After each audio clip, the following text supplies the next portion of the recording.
Bakit ka single? Ayoko na ng stress. Hassle maging kabit. Kabit? Hindi ko naman kinakahiya eh. Nagmahal lang ako. Kriminal na ba ako nun? Saka, parehas naman kami ni Mon willing to take the risk. Uy, sorry. I'm late.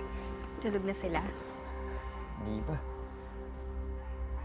Sabi ko lang, emergency meeting ako.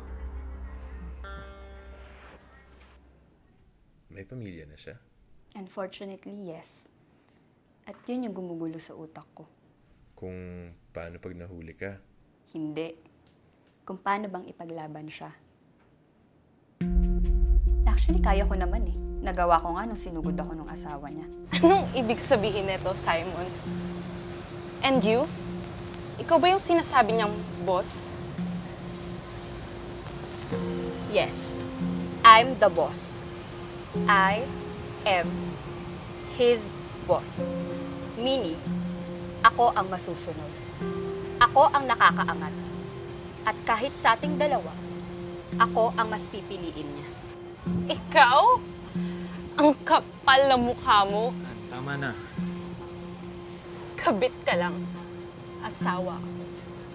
Asawa ka lang, pero mas mahal ako.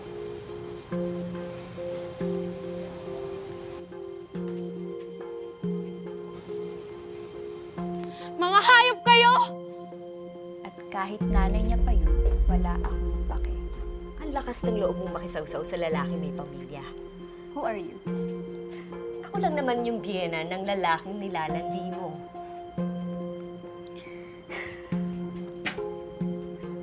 Like mother, like daughter. Pareho po pala kayong palasugod, no? And with all due respect, ma'am, nagmamahalan po kami ni Mon. Tigilan mo na yung pamilya ko, ha? Kung di na po niya mahal ang anak ninyo, wala na po akong magagawa doon. Mabuti ho, umalis na po kayo eh. Bago pa ako magpatawag ng polis. Eh, wala ka palang kinatatakutan eh. Hindi ako takot sa taong palaban. Takot ako sa taong walang laban.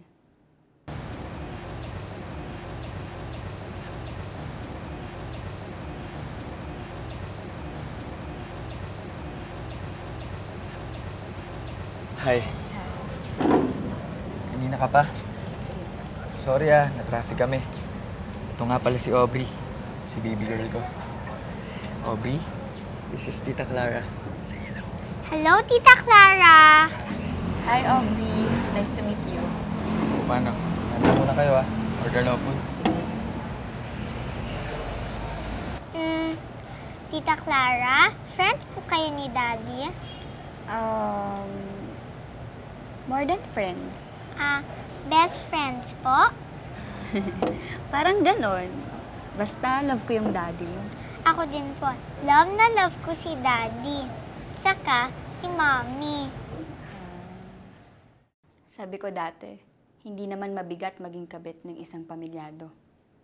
Kasi ako, naranasan kong masira ang pamilya ko ng mambabae rin ng daddy ko.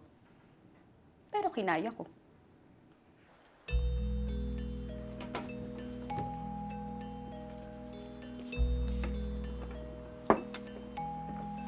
Wow, Tita! Favorite ko po yung mango juice. Sabi nga ng daddy mo yan. Alam mo ba, nung bata ako, favorite ko din yan.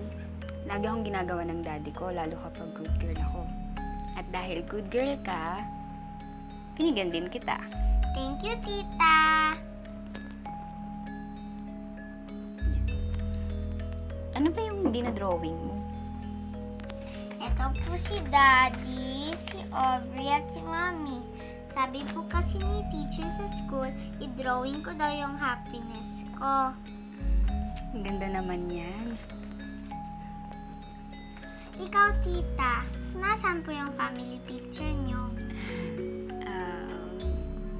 Kasi mag-isa na lang ako, Aubrey eh. Wala na po kayong family?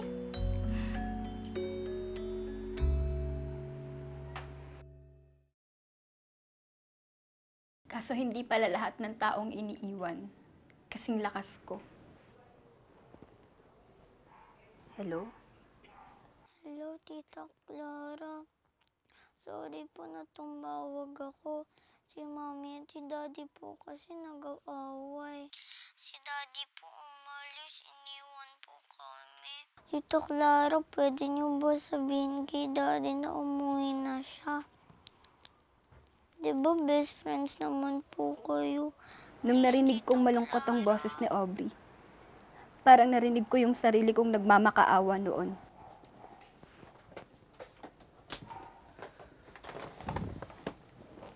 Sorry. Late na naman ako. Pero promise, last na to. Dahil di na ako aalis.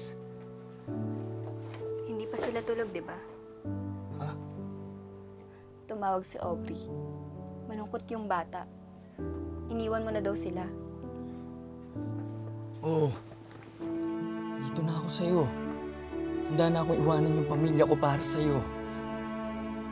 Kaya mo talagang iwanan yung pamilya mo para sa isang babae lang? Oo naman. Clara, ikaw na yung mahal ko. Mahal din kita, Mon. Pero mag-isip ka nga. Paano si Aubrey? Anong kalalakihan niya? Clara. Mahal kita, Mon. Pero bumalik ka na sa kanila. Mas kailangan ka ni Aubrey.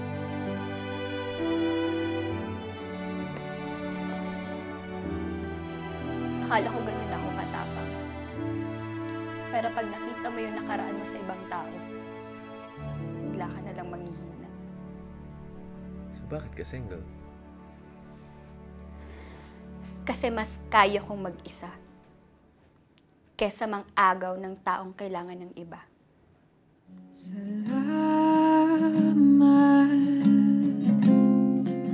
sa alaala ng imuluhang kahapon at sa konting panahon